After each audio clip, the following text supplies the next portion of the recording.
A encenação contemporânea, Patrícia Pavê. Capítulo 13, conclusões, para onde vai a encenação. Página 355. O que é a encenação? É o teatro recolocado no seu lugar exato. O teatro tornado acessível a um público e a um momento dados. Resta saber o que o torna acessível.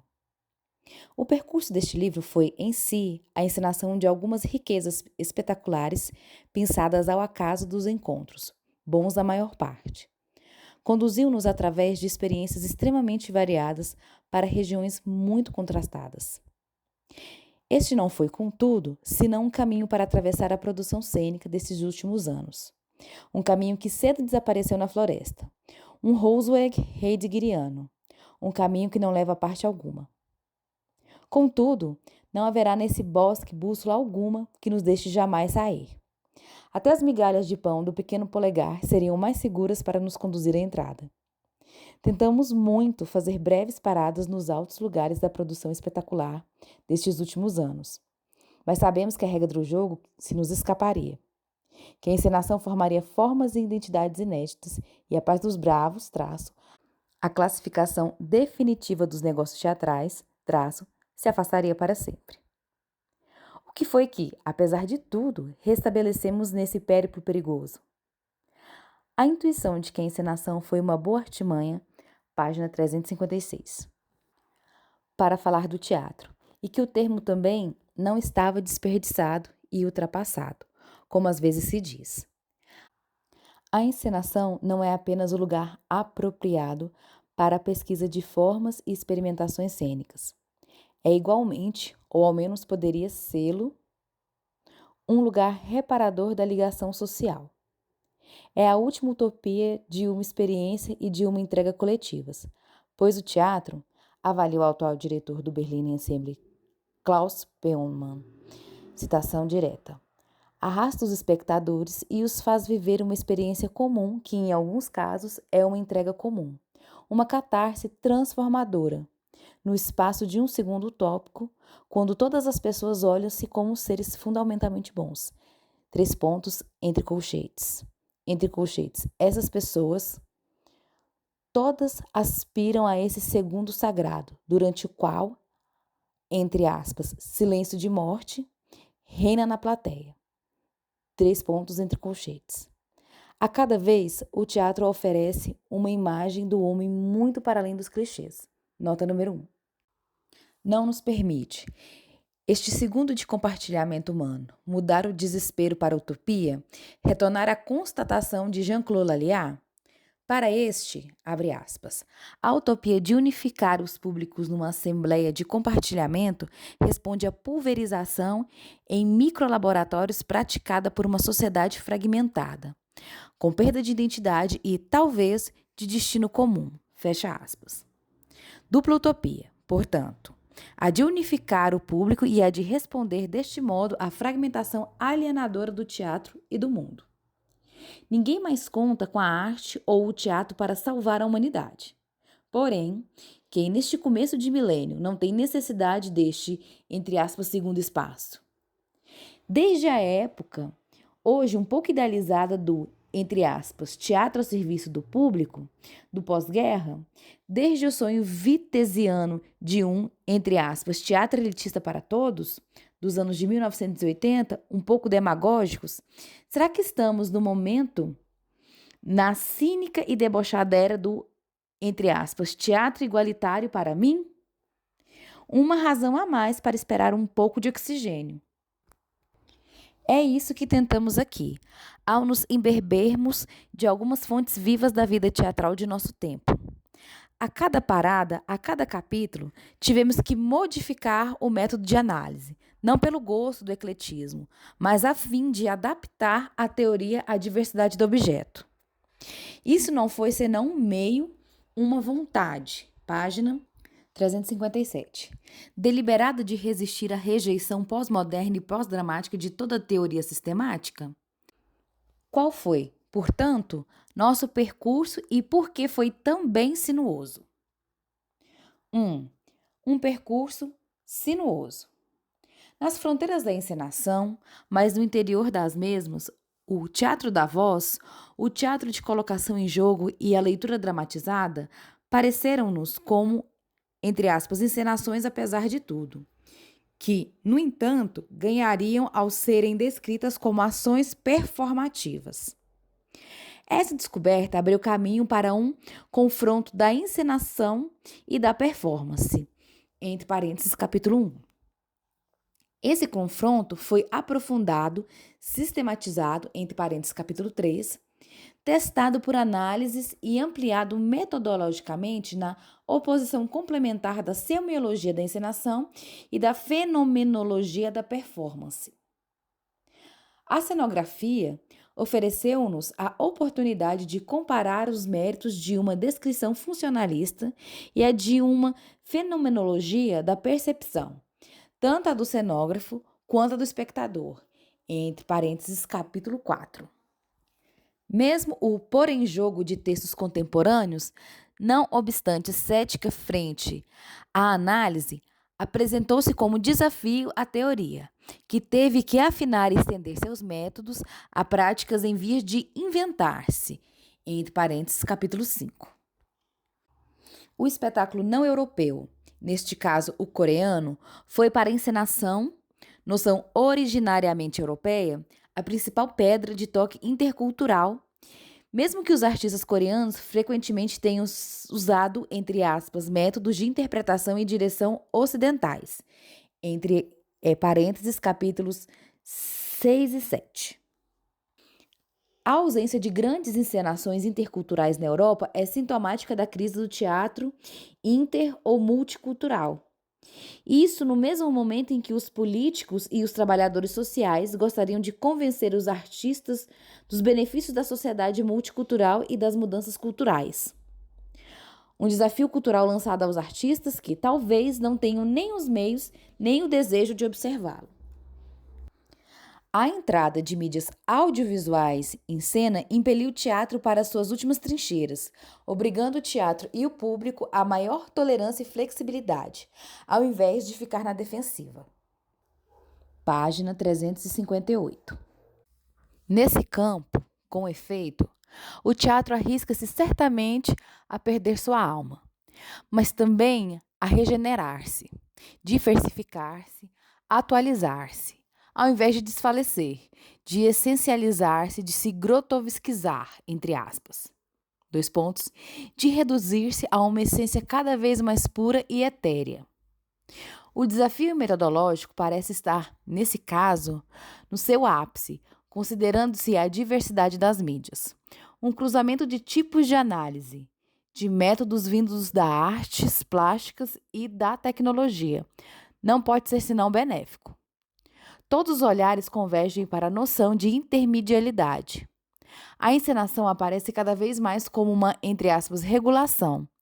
Porém, regulação não quer dizer regulamento, e ainda menos regulamento de contas, entre parênteses, capítulo 8. Essa regulação, nota número 3, seja semiológica ou performativa, coloca em jogo, em crise, em desconstrução os saberes oriundos da dramaturgia, da teoria das mídias e da fenomenologia, entre parênteses, capítulo 9. A desconstrução é também a das fronteiras entre os tipos de práticas teatrais. Teatro de texto, escritura pela cenografia, teatro dos clássicos, teatro de imagens, performance multimídia. Essa distinção, adotada no presente estudo, é mais pedagógica do que característica do provável futuro dos espetáculos. Todos esses efeitos midiáticos e discursivos repercutem no corpo da atriz, o que convém abordar com um maior tato. Ao modelo expressionista e semiológico dos anos de 1960, substituiu-se um modelo de identidades distintas, um modelo emprestado especialmente da Gender Theory, abre parênteses, a teoria das, entre aspas, relações sociais do sexo, ou, entre aspas, gênero sexuado, fecha parênteses, abre parênteses, capítulo 10, fecha parênteses, nota número 4. Página 359. As peças clássicas são o terreno em que esses parâmetros e esses métodos de análise podem ser melhor testados. Sua encenação revela sua verdadeira novidade, sua finalidade e sua maneira de proceder. A encenação oscila entre legibilidade e ilegibilidade. A ilegibilidade estando comumente a serviço da pós-modernidade ou do pós-dramático, entre parênteses, capítulo 11. Todas estas hipóteses foram testadas uma última vez em alguns espetáculos do Festival de Avignon de 2006, entre parênteses, capítulo 12. Ao se separar, por comodidade de exposição, todos esses tipos de espetáculos, sugerimos, no entanto, examinar os, entre aspas, cruzamentos de todos esses tipos, a maneira pela qual cada um influi nos outros. As análises de espetáculos concretos mostrariam isso facilmente. 2. Um balanço contrastado. Os anos de 1990. Dada a diversidade de práticas cênicas, das quais nos demos conta amplamente nestas páginas, as observações que se seguem serão necessariamente rápidas e gerais, úteis talvez também para tomar consciência da evolução da arte da encenação em seu conjunto. Esta evolução explica-se por duas séries de fatores extrateatrais, entre parênteses sociológicos, e teatrais, entre parênteses estéticos. Fatores de resto estreitamente ligados entre si e que não podemos distinguir a não ser por pura comodidade de exposição. 2.1 Fatores sociológicos. Esses fatores são decisivos porque tocam no conjunto da vida social, sem que os artistas possam subtrair-se a eles. Os efeitos da mundialização e da privatização da economia fazem-se sentir na criação. Grande quantidade de artistas independentes ou de grupos desaparece à falta de poder efetuar a montagem financeira ou de receber a subvenção que tornaria viável seu projeto artístico. Estima-se que, por causa dos atrasos no pagamento das subvenções, cerca de 15% das somas é revertida aos bancos sob a forma de ágios. No plano das página 360, grandes instituições. A obrigação de coproduções nacionais e cada vez mais frequentemente internacionais conduz a uma estandardização de procedimentos estéticos, a uma simplificação dos problemas abordados. A encenação e o dinheiro configuram aquilo que a teoria e a crítica dramática deixam muitas vezes de lado, por falta de conhecimentos e de informações suficientes, mas igualmente pelo cuidado legítimo de não misturar as escolhas estéticas e as questões de varejo, que não têm o menor impacto evidente no resultado final. Nota número 5. Mencionamos somente alguns aspectos para registro e como sugestão para outras pesquisas, remetendo à excelente explicação de Pierre Etienne Heyman. O fim do welfare state, do Estado-providência, do Estado, entre aspas, caixa registradora, o quase desaparecimento dos ex-países do leste ou a sua forte redução na Europa Ocidental de subvenções do Estado e das coletividades tem funestas repercussões na produção teatral. Com esse desaparecimento, é de se acreditar que o teatro de arte, tal como o concebia Paul Fort no fim do século XIX, e tal como era praticado nos teatros nacionais da Europa Oriental e Central até o fim dos anos de 1980, tenha também desaparecido para sempre. Com efeito, fazem-lhe falta tanto os meios econômicos quanto a determinação de uma vontade política e nacional hegemônica.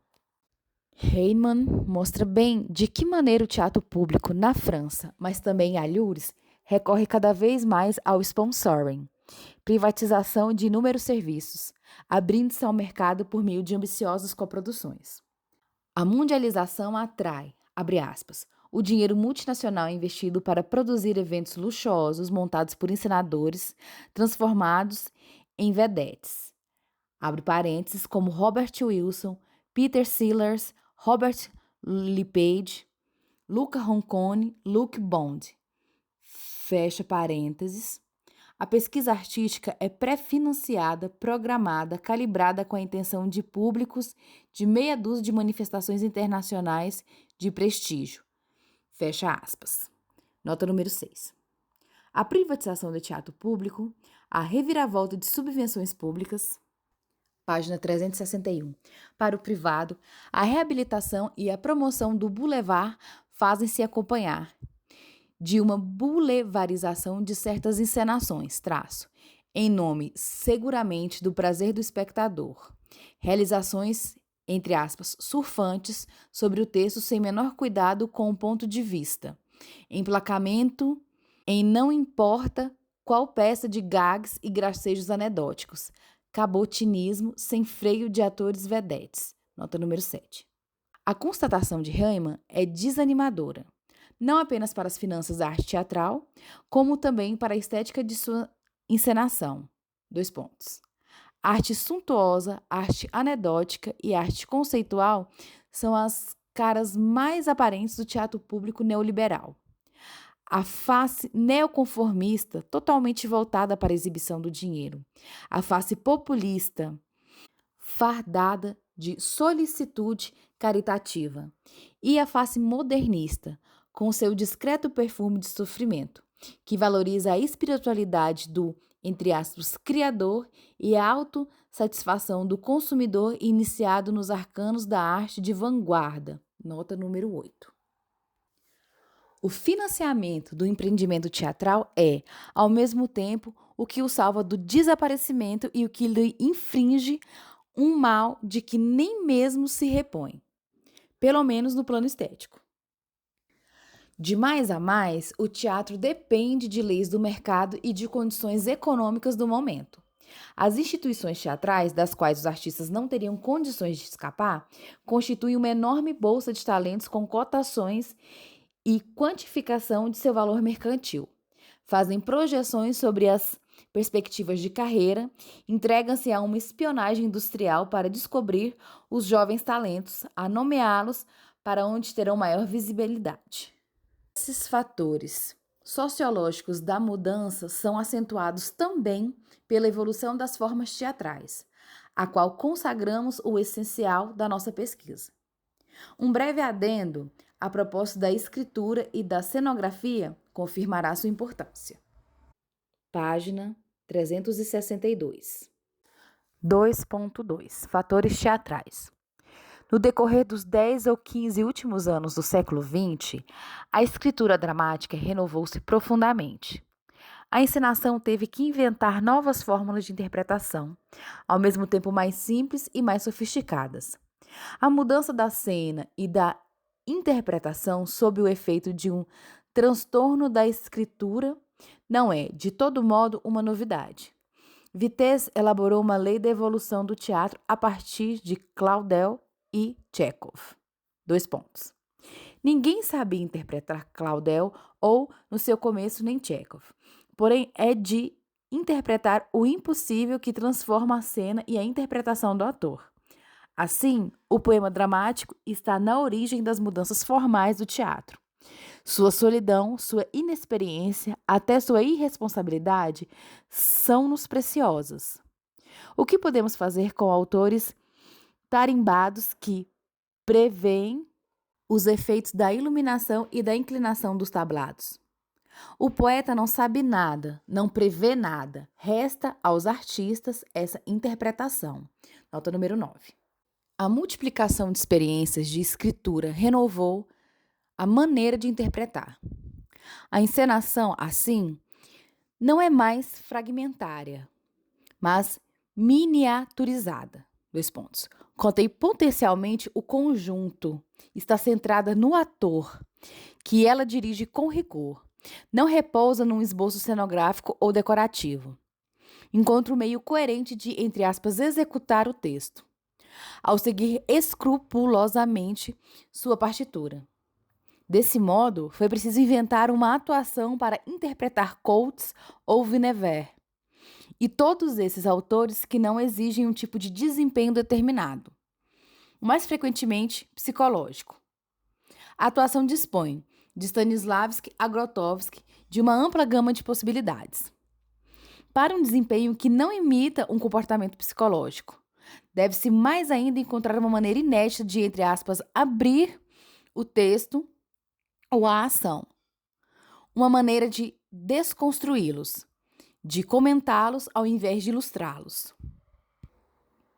Em contrapartida, as pesquisas sobre o espaço e a relação palco-plateia não parecem ter conhecido, depois das revoluções cênicas da vanguarda histórica até a vanguarda dos anos de 1960, novos desenvolvimentos.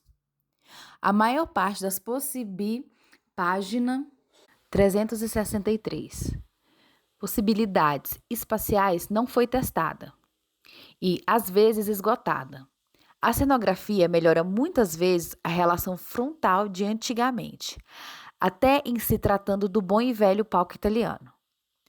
Em homenagem ao célebre artigo de Barthes sobre, abre aspas, Les maladies du costume de théâtre, fecha aspas, abre parênteses, as doenças do figurino teatral, fecha parênteses. Vamos observar a extensão dessas doenças a toda a encenação, sem pretender conhecer nem propor os remédios. Essas, entre aspas, doenças são antes sintomas de recentes mutações artísticas do que males incuráveis e funestos. 2.3. As doenças da encenação. Quando a encenação nada mais é do que um estilo, uma marca de fábrica, uma etiqueta, que reapareceriam sejam quais forem os autores ou espetáculos, muito cedo começa a se degradar num exercício de estilo, num sinal de reconhecimento. A imitação se faz também de colega para colega. Na Alemanha, Laurent Chetouan retoma a célebre lentidão e mobilidade de Claude Regis, ao aplicá-las a todos os autores interpretados. A lentidão e a imobilidade, uma vez passada a surpresa, conduzem a um oratório fatigante. Os jovens encenadores, em vias de serem reconhecidos pela instituição, sentem-se às vezes constrangidos a impor uma particularidade, de fazer-se notar por tal detalhe ou tal maneira de proceder, que a instituição tacitamente reivindicará deles. Essa particularidade, ora lhe é reclamada, ora reprovada. Uma crise aguda de, entre aspas, juvenismo afeta a paisagem atual, especialmente na Alemanha. Os Intendanten, entre parênteses, diretores de teatro, procuram avidamente as pessoas jovens, sobretudo se são do sexo feminino, para confiar-lhes alguns pequenos trabalhos cênicos, na esperança de que se tornem um dia o novo Peter Stein. Nota número 10. A encenação tinha como função, entre aspas, nos seus primórdios, fazer passar o sentido do texto para o palco, utilizar a representação como meio para explicar a peça, esclarecer, tornar sensível o sentido da peça. Não é uma tarefa desprezível nem mesmo inútil, mas, no entanto, não é a finalidade do trabalho, página 364, teatral. Assegurar a legibilidade não é, evidentemente, possível a não ser num fundo de ilegibilidade. Uma não cessa de converter-se na outra, e reciprocamente. Ousaríamos o compromisso? Não ser totalmente legível nem totalmente legível não é esse o objetivo da arte? Aplicado à encenação, diremos, ela deve ser visível, porém discretamente, como convém ao, abre aspas, charme discreto da boa direção, fecha aspas. Não tem que se esconder, assume suas escolhas ou suas hipóteses, porém não ganha nada ao ostentar muito diretamente sua estratégia, pois o espectador desinteressa-se rápido daquilo que já compreendeu. Adorno observava-o nas obras de arte, abre aspas. A posteridade das obras, sua recepção enquanto aspecto de sua própria história, situa-se entre a recusa de deixar-se compreender e a vontade de ser compreendida. Essa tensão é o ambiente da arte, fecha aspas, nota número 12. A tentação decorativista provém do desejo de conseguir destaque pelo luxo dos materiais, entre parênteses, cenografia e figurinos. O artista obriga-se a prestar contas às autoridades de tutela do serviço público e, tentando a proporcionar prazer ao grande público, na mesma ocasião, tem tendência a, entre aspas, encher-lhe os olhos. A cenografia, as mídias no palco ou a publicidade em torno do espetáculo são suportes dessa perversão visual. dessa busca de uma estética carregada na cenografia. 2 pontos. São, na maioria, os novos ricos que produziram o desenvolvimento da cultura. O aumento das subvenções públicas não socorreu, em princípio, os atores e os escritores. Ele decuplicou os meios cenográficos e técnicos. Fecha aspas, nota número 13. A arte conceitual tem a tentação inversa. Essa última consiste em reduzir ao máximo a sensualidade do teatro, sua percepção ecumênica, como dizia Barthes, para apelar à reflexão abstrata do espectador e às convenções cênicas. A encenação atual de textos contemporâneos é frequentemente conceitual, e não apenas por razões de economia, em todos os sentidos do termo, mas por uma espécie de terrorismo do pós-moderno ou do pós-dramático. A desconstrução, quando não decai no página 365. Mesmo defeito, denuncia muito essa obsessão de nossa época pela desmontagem de conceitos e representações. A festivalização dos espetáculos se traduz por uma certa estandardização, o meio da experimentação. Esses espetáculos são concebidos na perspectiva de um festival, avinon in ou off, especialmente onde serão rodados, comprados e eventualmente distribuídos. Maneira concentrada e eficaz, econômica e proveitosa de produzir espetáculos estandardizados, tão rapidamente esquecidos quanto apresentados e tendo que deixar lugar para os novos festivais. Tudo como esses filmes que não duram senão alguns dias. Esses livros que desaparecem das prateleiras ao cabo de um mês. Esses beijos retomados assim que são dados. Uma nova divisão de trabalho deriva da mutação do contexto político sociocultural, pelo menos para os centros dramáticos nacionais. Com efeito, a criação teatral reivindica novas especializações. Engenheiro de som, especialista da luz, controlada por computadores ou da imagem em vídeo, ao vivo ou gravada, etc. Essas especializações altamente técnicas impõem-se ao encenador. Sem dominá-las, quase sempre este considera essencial integrá-las à sua criação. A partir daí, novas identidades profissionais não cessam de aparecer. Colaboradores pontuais são contratados para tarefas precisas, comumente muito complexas para a luz, o som, a coreografia. Estas intervenções apoiam no espetáculo a marca de cada colaborador. Tem-se um espaço X, uma luz Y, uma gestualidade Z. Essas assinaturas valorizadas do momento são semelhantes a um post-it. Nem sempre se integram à estética do conjunto do espetáculo. Inversamente, a invenção de tarefas novas e experimentais para a encenação, como, por exemplo, a reavaliação do papel do dramaturgo ou a técnica da direção de atores, é muitas vezes freada pelos hábitos lentos da produção ou pelas severas leis da produtividade. Disso resulta, para os grandes modelos da encenação, uma estandardização, que ainda é acentuada por um double bind, uma dupla pressão. De um lado, uma exigência de originalidade artística a qualquer prova e a qualquer preço, que impõe uma obra inédita e impactante. De outro lado, uma formatação da demanda que emana de grupos sempre mais especializados, de página 366, aficionados com expectativas bem definidas. O público divide-se num conjunto de grupos formados com a característica de se interessarem cada qual apenas por um único tipo de espetáculo. O espectador torna-se rapidamente homem de um gênero só, triste monogamia. A esta guetização de públicos, a essa autonomização de práticas cênicas, a esse recuo do teatro para as mil formas independentes, acresce-se um certo esfriamento perante as outras artes. A diferença dos anos de 1970, quando, graças à abertura do Festival de Outono de Paris, no meio artístico americano, misturamos alegremente pintura, artes plásticas, dança, performance e teatro, os últimos 20 anos do século XX não aboliram, entre parênteses, contrariamente às declarações, as fronteiras entre as artes.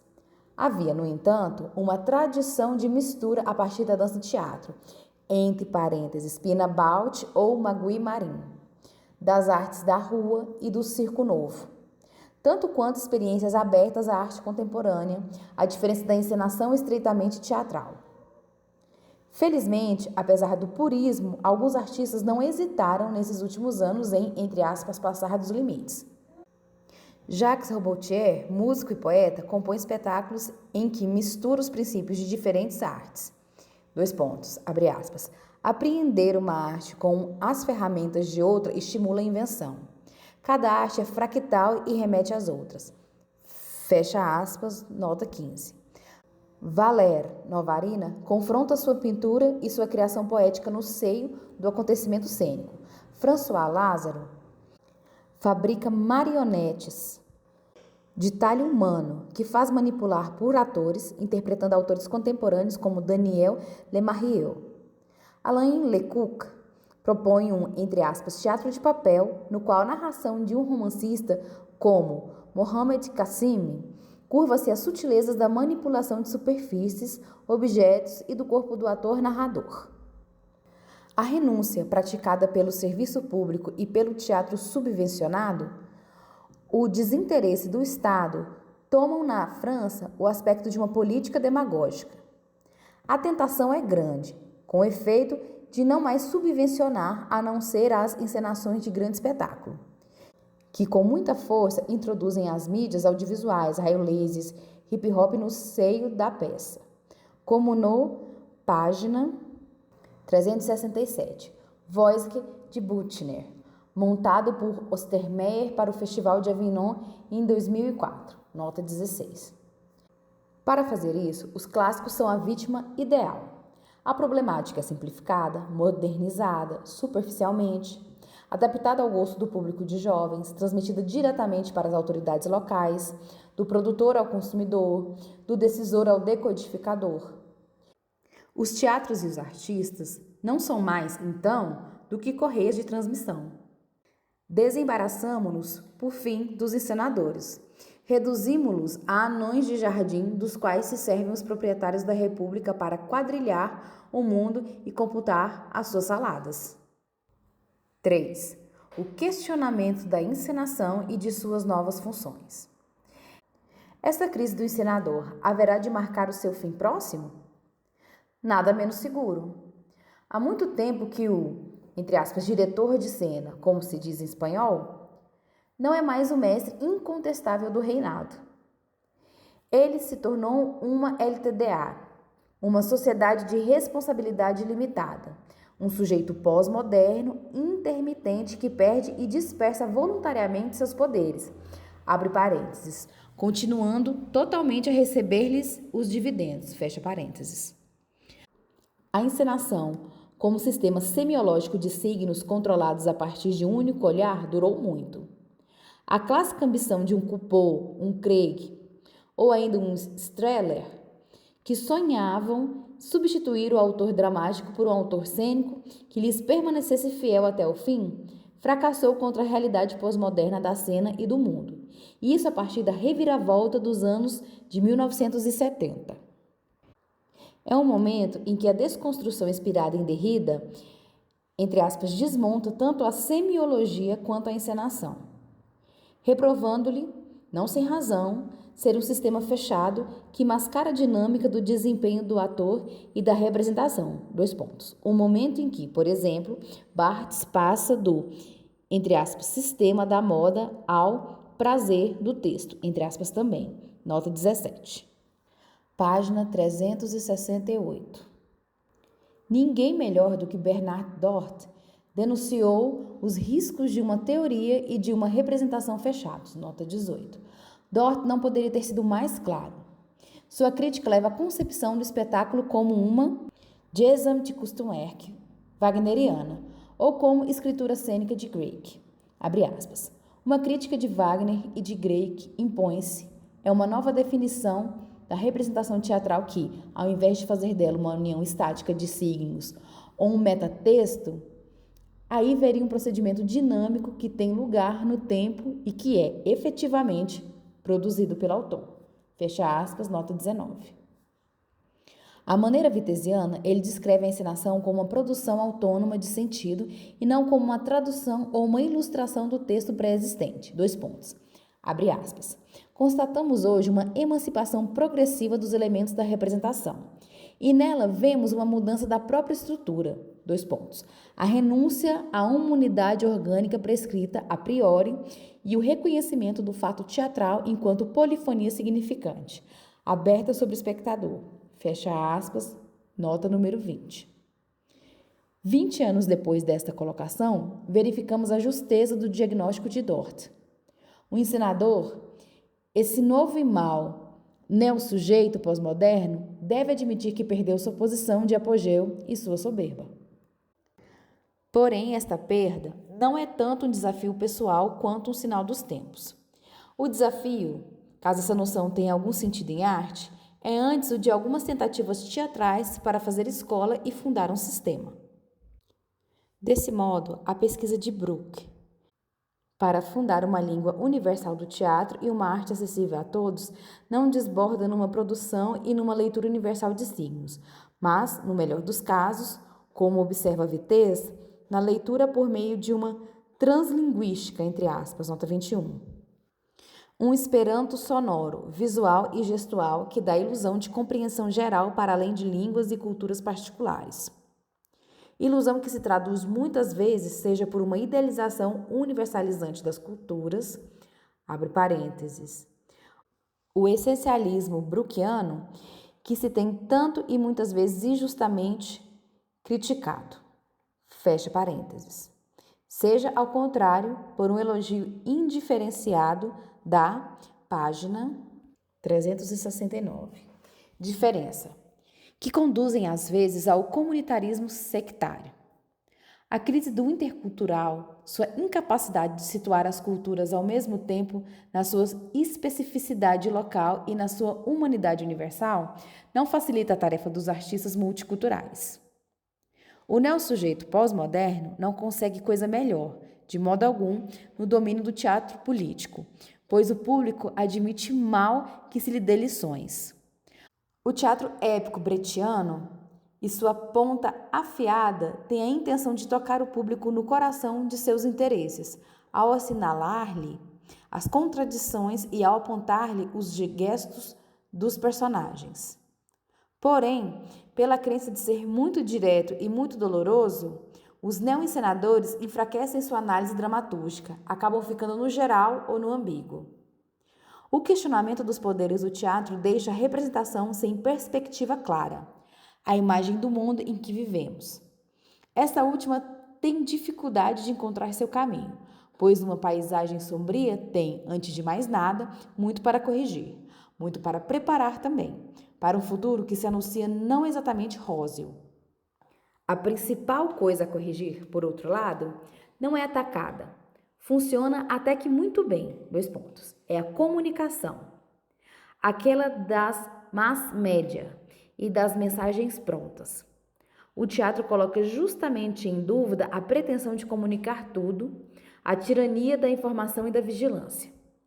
Tal como a concebemos atualmente, a encenação não tem que ser clara, legível e explicativa. Seu papel não é servir de mediadora entre emissor e receptor, autor e público. De, entre aspas, arredondar os ambos. Ao invés de simplificar e explicitar, continua voluntariamente opaca. Depois das iluminações do brechtianismo, reivindica ambiguidade e fluido artístico. Podemos constatá-lo nos espetáculos pouco ortodoxos e bastante, entre aspas, estetizantes, como se teria dito nos anos militares pós-1968. A Mãe, montada em 1995 por Jacques Delcouvelier, dada a figura epônima uma sensibilidade, à peça uma complexidade e aos personagens uma ambiguidade tão grande quanto suas motivações. Para seu círculo de giz caucasiano, Beno Besson, como em todos os seus trabalhos brechtianos, insistia nas matérias brutas, poéticas e sexuais de objetos e figurinos, na humanidade e na bondade irredutíveis da figura principal. Em A Execução e a Regra, interpretada por Antoine Calvet, entre parênteses 2006, em Homem, página 370. Por Homem, revisto por Emmanuel de Marcy Mota, entre parênteses 2007, observamos tendência idêntica, não reduzir as peças a palavras de ordem. Reintroduzir uma dimensão poética não seria senão ao provocar-lhe um curto-circuito ou a desregulá-la. Uma enorme comunicação política, assegurando uma materialidade intraduzível em significados unívocos. Qualquer encenação, já ouvimos, oscila entre construção e desconstrução. Quando a estrutura das peças, outrora fechada, coerente, narrativa, se rompe, abre-se e torna aquilo que chamamos, a partir dos anos de 1970, de um, entre aspas, texto, abre parênteses, no sentido semiótico e por oposição a uma, entre aspas, obra, fecha parênteses. Torna-se difícil lê-lo e interpretá-lo, entre aspas, num só bloco, de forma unívoca. A encenação tem por missão, precisamente, achar um compromisso entre essa abertura do, entre aspas, texto semiótico e sua tendência natural de explicar, justificar, interpretar de maneira unívoca e conclusiva a obra interpretada. Inversamente, para uma peça coerente com estruturas previsíveis, com linguagem dramática clássica, com a fábula explícita, o ator e o diretor reintroduzem, entre aspas, texto, ou seja, entre aspas, interpretação nas estruturas. Criam uma ambiguidade semântica e reencontram o prazer do enigma e da complexidade, o, entre aspas, prazer do texto, entre parênteses, Barthes. Quando as obras dramáticas transformam-se em textos abertos e sem fábula clara, ou quando os encenadores, abre aspas, nos seus espetáculos, entre colchetes, não dão nunca a impressão de ver a fábula tratada por aquilo que é, fecha aspas, nota 22. A encenação fixa-se a si mesma por tarefa, comumente, entre aspas, corrigir essa fábula ou, pelo menos, substituí-la por outra estrutura organizadora. A correção consiste ainda em preencher, graças à representação, a ausência de referências culturais. Aí está uma das principais funções da encenação, especialmente quando a peça estiver contida noutro ar cultural que não o do público e quando se lhe tiver que fornecer o mais discretamente possível as referências faltantes, as chaves de leitura indispensáveis. Essa ajuda ao espectador é concedida sem que a encenação esteja sempre consciente disso e, às vezes, contra sua vontade. Esse espectador é, dessa forma, cuidadosamente manipulado. Semelhante manipulação é obra da ideologia e do inconsciente. A encenação é sempre uma colmatagem ideológica inconsistente.